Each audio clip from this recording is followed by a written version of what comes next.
اولاد جو نافرمان ہوتی ہے وہ بھی گناہ کی وجہ سے.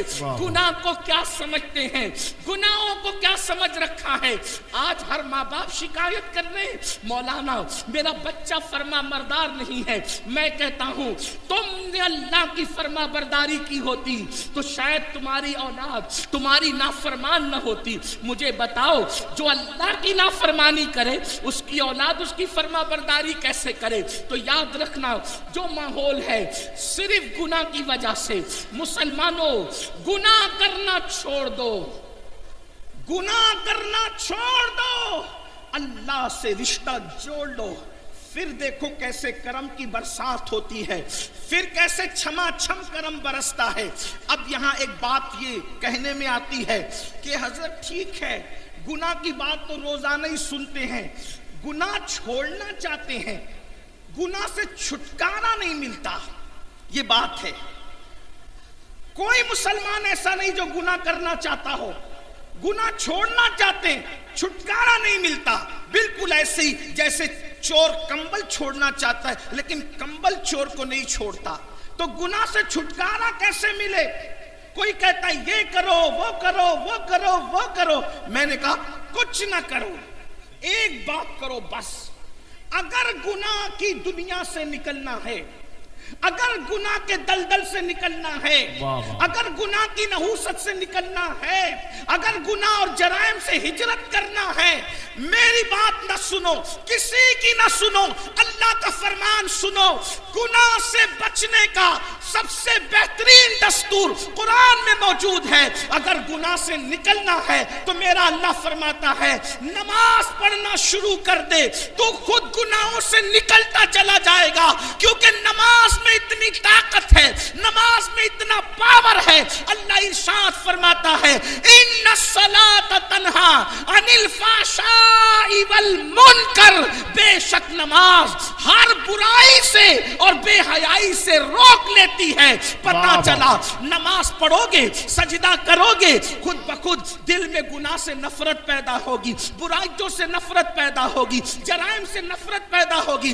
اور سن لو یہ جو دماغ کے اندر خبط چڑھا ہے نا, مولانا میں گنہگار ہوں, میں کیا نماز پڑھوں. میرے عزیز یہاں گنہگار اور نیکی کا کوئی مسئلہ نہیں ہے.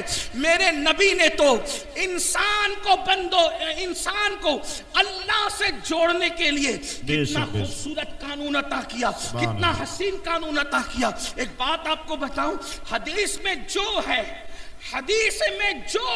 اس پر ہمارا ایمان ہے, حدیث میں جو اس پر ہمارا یقین ہے. اللہ کے رسول نے فرمایا جس وقت بندہ سجدے میں چلا جاتا ہے, اللہ اور بندے کے درمیان جتنے پردے ہوتے ہیں اللہ سارے پردوں کو اٹھا دیتا ہے. اس میں عالم غیر عالم کا کوئی فرق نہیں, اس میں نیک اور بد کا کوئی فرق نہیں, اس میں اپنے اللہ اکبر خطے قبیلے اور علاقے کا کوئی فرق نہیں. جو خلوص سے دل سے سجدہ کرے گا اللہ کے قریب ہو جائے گا. اللہ اور بندے کے درمیان کے سارے حجابات اٹھ جائیں گے. اب آپ مجھے بتائیں جو ایک سجدہ اللہ کے قریب کر دیتا ہے, یا یوں کہہ لے جس سجدے سے اللہ ملتا ہے, دنیا کی کون سی نعمت اس سجدے سے نہیں مل سکتی. سبحان اللہ سبحان کیوں اللہ. سجدوں کے قریب نہیں آتے, سجدوں کے قریب کیوں نہیں آتے؟ آؤ. لوگ کہتے ہیں ٹائم نہیں ہے. نہیں, بہت بڑی نادانی کر رہے ہو. کس نے کہا ٹائم نہیں ہے؟ اور نماز کو زیادہ ٹائم بھی نہیں لگتا. آؤ نا اپنے اللہ سے رشتہ جوڑے, آؤ آج اپنے اللہ سے صلح کریں. تھوڑا توجہ سے سنیں, غور کریں. اللہ کے بندو 24 گھنٹے ایک دن میں ہوتے ہیں, ایک دن میں پورے 24 گھنٹے. ان 24 گھنٹوں میں 5 نمازیں ہیں. ایک نماز کو صرف 10 منٹ کا وقت لگتا ہے.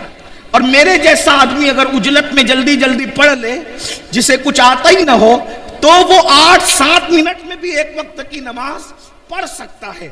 اللہ کے بندو 7-8 منٹ یا 10 منٹ کس کے لیے نکالنا ہے؟ اللہ کے لیے. اللہ کون؟ جس نے 24 گھنٹے ہمیں دیے. بے شک. اللہ نے 24 گھنٹے ایک دن میں ہمیں دیے. سبحان یہ اللہ. تیرے لیے بندے. پوری زندگی اس نے دی, رزق اس نے دیا, روزی اس نے دیا, زندگی اس نے دیا, خوبصورت آنکھیں اس نے دی, حسین و جمیل بال اس نے دیے, لباس اس نے عطا کیا, طاقتور جسم اس نے عطا کیا, آسمان سے پانی اس نے نازل کیا. بتاؤ تو صحیح, یہ پیار کرنے والے ماں باپ اس نے عطا کیے. مسلمانوں تھوڑی دیر ذرا سوچو, اگر دنیا میں انصاف موجود ہے, اگر دنیا میں وفا موجود ہے, آپ سے پوچھتا ہوں ایک گلاس پانی اگر کوئی ہمیں پلا دے, ہم تھینک یو کہہ کر اس کا شکریہ ادا کرتے ہیں. روح افزا کا ایک گلاس شربت اگر کوئی ہمیں پیش کر دے, ہم اس کا شکریہ ادا کرتے ہیں. کوئی نوکری 5-10 ہزار کی دلا دے, اس کا شکریہ ادا کرتے ہیں. مسلمانوں میں کوئی تقریر نہیں کر رہا ہوں, لیکن آپ سے صرف توجہ چاہتا ہوں, دل کا درد ہے. ارے نادان انسان, اگر دنیا میں وفا موجود ہے, آواز دو وفا کو. ایک گلاس پانی پلانے والے کا شکریہ, ایک گلاس شربت پلانے والے کا شکریہ, جس نے تمہارا رشتہ کسی کے گھر میں جڑوا دیا اس کا شکریہ, جس نے 5-10 ہزار کی نوکری لگا دی اس کا شکریہ. اور وہ اللہ, سبحان اللہ سبحان اللہ, بے شک, زندہ باد زندہ باد. وہ اللہ جس نے پانی پیدا کیا, ہے بابا, آسمان سے پانی اتارا. اگر اللہ پانی نہ اتارتا تو کیا کسی کا باپ تمہیں گلاس بھر کے پانی دے سکتا تھا؟ نہیں. اور پھر سنو, جس کے دل میں گلاس بھر کر پانی دینے کی توفیق ہوئی, وہ توفیق کس نے ڈالی؟ اگر اللہ وہ توفیق نہ ڈالتا, سبحان اللہ, تو وہ پانی دینے کی بجائے تمہارے ہاتھ سے پانی چھین لیتا. جی.